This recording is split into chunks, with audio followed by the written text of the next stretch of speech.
introduce our featured speaker. She has amazing energy for a mom of 4 young kids. She started coaching in July of 2014. She is a 6-star diamond coach, but she is in qualification for 7 and possibly 8. So she will be coming up in the recognition segment very soon.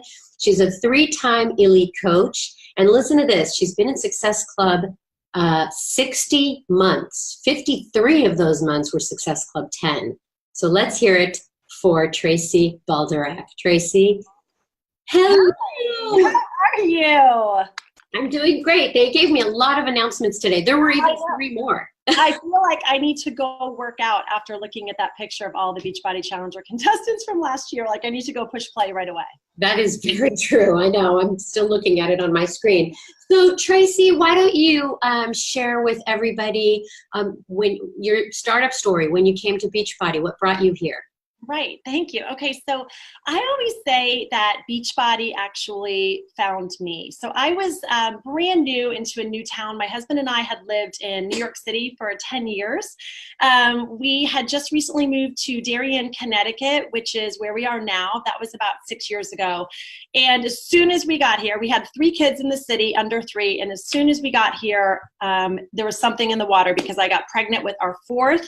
And toward the end of that pregnancy, I had 2 girlfriends from high school, Kelly and Allison, and they were both doing the programs. Kelly was doing Insanity. Both girls were drinking Shakeology, and they kept talking to me about Beachbody. And at the time, my gym that I used to go to all the time in New York City had just moved to Darien.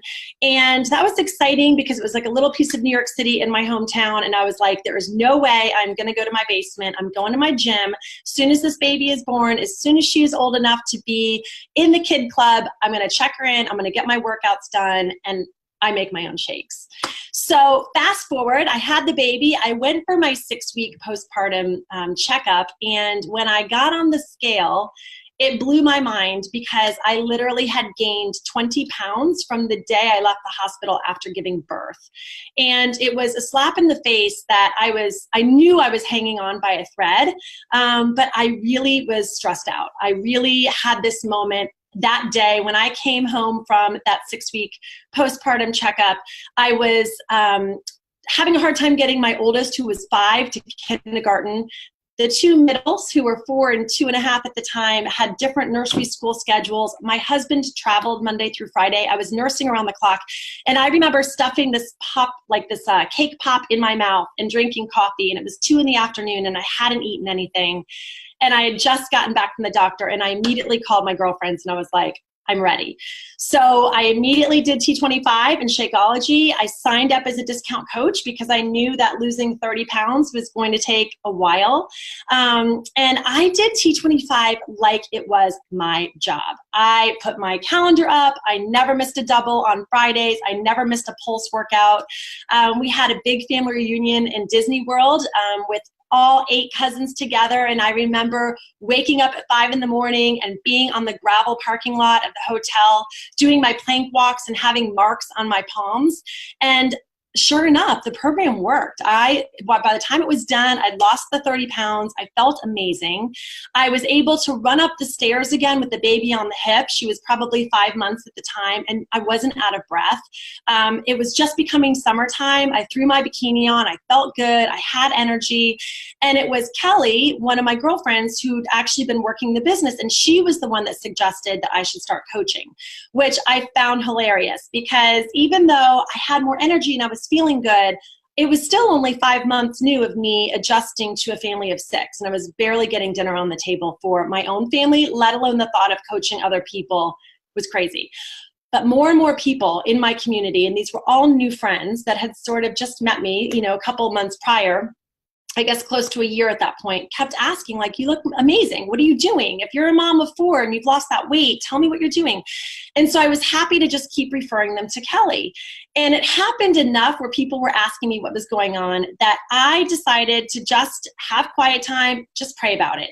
And what started to happen is every single time I would have quiet time, I would pray about it. Somebody new would ask me that day, or somebody would come pick up one of their children from my house, and I had my Shakeology bottle. It was not strategically placed anywhere. I wasn't a selling coach. It was the biggest cup that I had. I was nursing. I wanted to stay hydrated. And people would say what's that? What's Shakeology? Tell me about that. And so some people can look at that as coincidence, but I was hearing that as quiet whispers that maybe this was something that I should consider. So, my husband was the one that I will never forget this conversation. It was in the kitchen, and I was telling him that all these people had been asking me what I'm doing, and that Kelly had now asked 2 or 3 times if I wanted to be a coach. And I remember I had on my nursing tank top, the Velcro wasn't even reattached. I had a burp rag on me. The baby was fussing.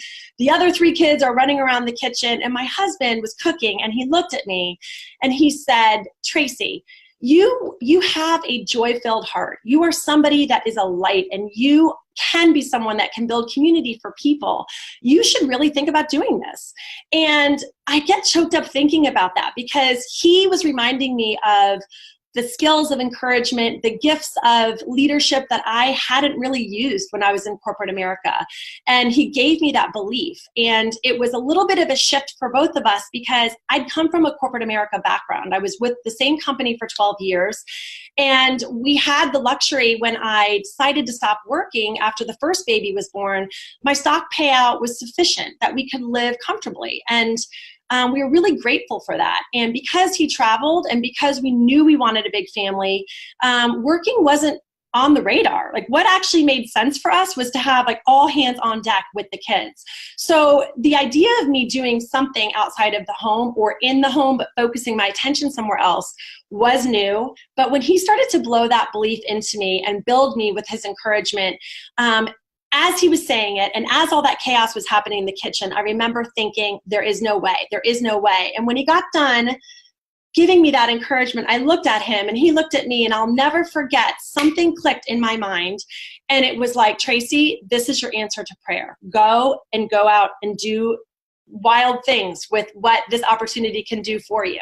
And so at that moment, I decided that I was going to name my team Faithfully Fit, which makes sense because it was born out of prayer and quiet time. And I signed up 2 coaches right away, became an Emerald. It was my husband and my husband's sister. And that was 5 years ago this July. That is such a great story about belief. And I know that you and I went back and forth on your topic, and you landed on something that was more meaningful to you about how you believe in people. And it started with your husband believing in you. Yeah. So why don't you talk about why this topic, and get into the challengers? Okay, awesome. So my passion now as a coach is finding people who either don't believe in themselves or need to be reminded, like I did, about what makes them special and what makes them unique, and then just showing them what those gifts are so that they can use them in a way that's going to help them be successful. And so for me, my success started with a program. And when I think about the ripple effect that that had onto my life and everybody that I was touching, it's really what started my team, right? My husband challenged me to go for it. And 5 years later, I can look at all of the coaches on Team Faithfully Fit and the challengers, and I can trace their success back, and their success always started with a challenge group. So I want to talk a little bit about 3 things that I shifted in my challenge groups about 18 months ago that are key factors that have helped me help people find belief in themselves. And then when they're successful, it makes your group successful. And essentially, my team has grown because of it. So it's no lie, all my best Star Diamond coaches, all the best leaders on my team, they all started off in challenge groups. I also have challengers that, for whatever reason, coaching is not the right opportunity for them, but I can count on them to be loyal. I can count on them to join every challenge group. I can count on them to try every single new product or program that is released. And I think what's really cool is that we can build belief into people who become coaches, but when we do it with our challengers as well, it's really neat how they can really add value into your challenge group. And a lot of times, if you're patient with them and they get to the right place and you keep asking, those long-term challengers will take some component of the coaching opportunity as well. So I'm going to give you guys 3 things that I have done in my challenge groups that have really helped in the last 18 18 months, and really has escalated the amount of challengers that have turned to coaches and the amount of challengers that have found success, and also brought other people into my groups. So the first thing that I started to do was a one-on-one Zoom call with every brand new challenger. So I used to do phone calls, or maybe if they're local, I'll do face-to-face, but now I really want to get them on a Zoom call, ideally before a challenge group starts, but a lot of times I'm attracting busy moms as well. So if it's the first or second week in a challenge group, that works too. But I want to be able to have that conversation with them, and then I really want to get to know them. And I take notes so I can remember this stuff for when the challenge group actually kicks off. I want to know what they like to do in their free time. I want to know about their kids. I want to know about their schedule. I want to know how nuts it is for them after school. If they're moms with preschoolers, I want to understand what they're doing in the cracks of the day. I want to know if they're dating their husband. I want to know if they, where they come from. I want to know their family values. I want to know their experience with exercise, what their nutrition is like. So I'm asking a ton of questions, and as I'm getting to know them, it's really easy for me to be able to listen and figure out what it is about this person that's going to help bring value into the challenge group, and maybe things about that person that they're just so naturally good at, they don't really understand that they're great at that. So here's some examples. When I'm talking to somebody, I can tell if they're hungry, if they are hard on themselves, if they have mercy on other people. Based on what they like to do in their free time, I can tell if they're creative. I can tell if they like to cook, right? So once they get into my challenge group, I am able to ask them to add value. And so what usually happens for me, at least, is because I have that relationship, and a challenge group can be somewhat intimidating for people, is they might have something that they're super proud of. Like maybe they made a day 1 through 30 pretty chart, and they'll take a picture and they'll text it to me, or they'll Facebook message it to me, and they're like, I'm really excited. Here's the X's that I'm making on this really pretty chart that I made. And I'm like, that is awesome. I love your gift of creativity. That would be amazing in the challenge group. Would you mind posting it in the challenge group? And they do. And sure enough, all these people will start to post on it. And I will say to them, like, oh my goodness, look how your gift of craftsmanship is being used in the challenge group. That is awesome. Or I might have somebody text me a picture of, something they made out of the Fixate recipe book. And they're like, oh, I'm so excited. I don't usually cook. Look what I did. And I will say, that's amazing. Can you post that in the challenge group and let people know that you're not really a cook, but you put that in there anyway and you made the effort. I love how you're stepping out of the comfort zone. That's where your growth is going to happen. Will you share that with other people? And so they eventually will start to put things in the challenge group, because now they're feeling more comfortable. They're not messaging me on the side. They're doing it in the group, and that's adding value. It's having engagement soar. Challengers are now getting to know one another and encouraging one another, and that's definitely stemming because I have that relationship with people and with my challengers. The second thing is to tag along with that relationship and doing that one-on-one call. So every single brand new challenger, even challengers that are coming back for other groups or that are ongoing, every single challenger sends me a picture. It doesn't matter if it's bikini. It doesn't matter if it's sports bra and shorts. And this is very vulnerable for people. I think, at least for me, a lot of times I forget how vulnerable that very first picture was. And so when I think back to the very beginning of my challenge groups, and I would get pushback from people that didn't want to send me their picture, now I understand and can look and ask myself, like, did you have the relationship that built that trust, where they trust me with that picture? And so I want that picture because we need a baseline. So now they give me the picture, and because I've had that one-on-one with them, and because I told them that I'm going to be asking them for it, it's not a surprise. They get it for me. A lot of times, like, they make me promise I'm not going to use the picture. They make me promise I'm not going to share it with anyone. And I don't. If I use the picture, it's because they've given me permission at a later date. But I have that picture, and it's our baseline. And so now the baseline allows me to build belief into them if they're having success. And I feel confident and know that our programs work, our meal plans work, our performance line works. Like, it all works if we work it, right? So another thing that it's important in terms of the baseline is that there, of course, are my challengers who don't find any results after their first 30 days. And we can still build belief into people, but speak truth to them. And so I might also have my people that aren't having any success. And now it's an opportunity, again, to do a Zoom. ideally. Sometimes it has to be a phone call based on schedules, but now I can really dig into what's not working. Like, we're not really seeing results, or you've actually gained weight after the first 30 days. Let's talk. What's going on? How are you spending your free time? What are you doing at night? I can dig into all of these questions, and I can usually find something that we want to tweak, right? And pictures are our baseline. So I can say, listen, this is what we're seeing. And if you want to continue to show up and do the work, I will do it with you, but we've got to make some changes. So if I have a challenger that's telling me that they're coming home and they're fried after a long day and they're watching TV every night, I might say to them, hey, can we start off with one night not watching TV? Because that might be triggering you to be eating on the couch.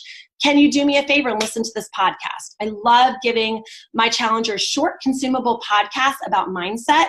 My favorite is the Life Coach podcast by Brooke Castillo. All of the coaches on my team, we love those. I don't think we've missed any episodes, but I will give one about mindset or big goal thinking, and it helps them to come back into the challenge group with a fresh perspective. And then I can give them more belief to say, look, it's in you. You just have to be willing to put in the work. But look what you did, and look at now what is happening. I know you've got that determination in you, or I know you've got that drive. And so because I'm speaking the truth to them, I can still build belief. But it's important to have that baseline so that we can set individual goals. And as me as their coach, I can really make sure that I'm giving them everything that they need in order to find success in the program that they're doing. So the third and last thing that I want to hit on is how my challenge groups have evolved in terms of my engagement. So this started at 80 Day Obsession, and the way that I had been running my challenge groups is there's maybe a lot of people in a challenge group and I was liking posts. I wasn't necessarily replying to all of my challengers.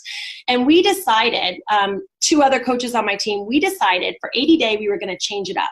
So here I was asking people to, buy bands and sliders for the first time. I was asking them to try the performance line. I was asking them to commit to time nutrition. I was asking them to drink their shake.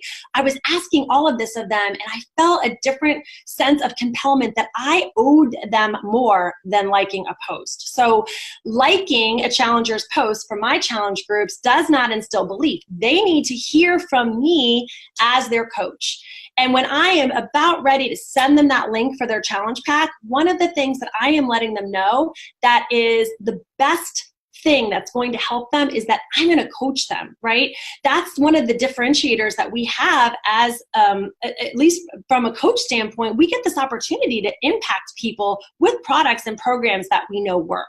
So if I was going to be asking my people in 80 Day to make this investment, I wanted to change up my challenge groups. And these two coaches and myself on my team, we decided every single challenger was going to get a response. So we had a very large 80 Day challenge group. It was definitely time consuming in the beginning, but we got a little system, and every single morning we would decide which coach was going to go morning, one was going to go afternoon, one was going to go night. And every challenger in our group actually got a comment to what they were posting or a question back. No comment or post or challenge went or challenge response went without a response from us, and they felt heard. And our challengers in that group had grand success, not only because it was an amazing program, but because we truly were coaching them in that group and giving them that feedback, challenging them when they needed to be challenged, encouraging them when they needed it. And it was just such a difference. So that method, those three things has been what I've been doing for the last 18 months. And it's worked for 2B Mindset, and it's worked for Lift Forward, and it's worked for UPF, and it's about ready to work for our next launch of Morning Meltdown. So that's been the three things that have been really great, Sandy, in terms of just getting people to really walk the walk with us. I am so proud of you. I mean, you wanted me to guide you through this, and you are a natural. You gave so many good ideas. For those of you who did not write it down, she said her connection with her challengers, number one, she gets to know them. Number two, she takes that day one, they submit that day one picture. It's that baseline, the starting point. Number three, she responds to challengers' posts to make them feel heard. She gave a lot of great tips, and I'm so thankful for that because like you said, liking is not really instilling belief in them. Just an emoji, a like emoji is not enough. Exactly. There's one thing I wanted to just throw out there, and this is really helpful for me to remember, and that is this, that my challengers that come through and have great success and then become Star Diamond coaches on my team, they are the ones that did the work, right? And when my challengers come in, because you guys, I get these too, they come in, we have the one-on-one, and they go dark on me and they drop out of the group, and I'm texting them and I'm trying to get them back in. I also have to remind myself that they are making the choice not to do the work. So for me as a coach, it's helpful to remember I can never take the glory and I can never bear the burden. However, it is my job to encourage and to believe, and those that fall away, if we still keep inviting and keep believing in them and following up and letting them know that it's a safe place to come back, they do. They come back. That's a great message. Thank you so much. Now let's go to the closing of the call, the personal fulfillment that coaching has brought to you. Yeah, so I think it really impacted me this past Mother's Day, because personal development and a lot of the vitals that we do, the inviting, the personal development, the connecting with people, recognizing others and getting excited about it. You know, sometimes I feel like for me, the vitals can get watered down. And when I really sit and think about it, it's the vitals that are changing me internally as a person. And I am definitely dreaming bigger than I've ever dreamed in my life. I'm starting my mornings in a place of prayer. I'm writing out my affirmations. I'm super clear on what my goals are. And our children watch us, at least mine are, right? My kids are watching me, and they're having their own sense of affirmations, and they're growing into these kids, 5th grade, 4th grade, 2nd, and kindergarten, that are just evolving. And there are moments where I think like, wow, I wonder what would be different when I look at my kids if it wasn't for the way that I have had personal growth due to this coaching opportunity. And so it was Mother's Day this past couple weeks ago, and I have 3 girls and a boy, and all 3 of my girls, the kindergartner, it was a little bit harder to understand, but all 3 of the girls wrote to me how what they aspire to be is like their mom. They want to be a light. They want to be excited. They want to encourage other people. And they wrote these things in my card, and I read them and thought to myself, wow, that all stemmed from the belief that my husband found and saw in me and wanted to make sure that I didn't forget. And my son told me that he loves me and thinks that I'm beautiful because of the joy in my heart.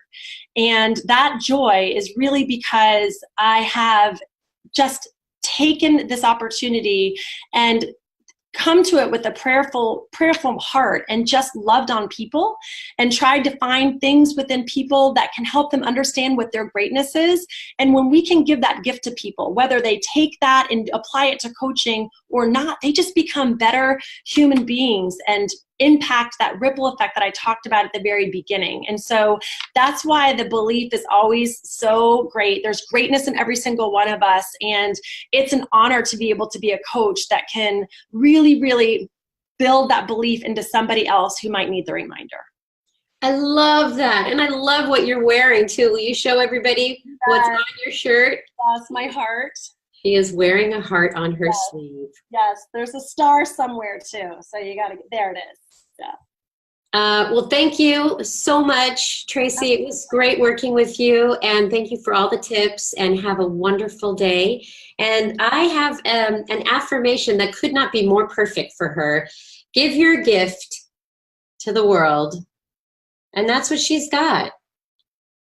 She loves on people and she believes in people, and someone did it for her, so she paid it forward. So with that, everybody, have a great day. Have a great week. See you here next week. Bye-bye.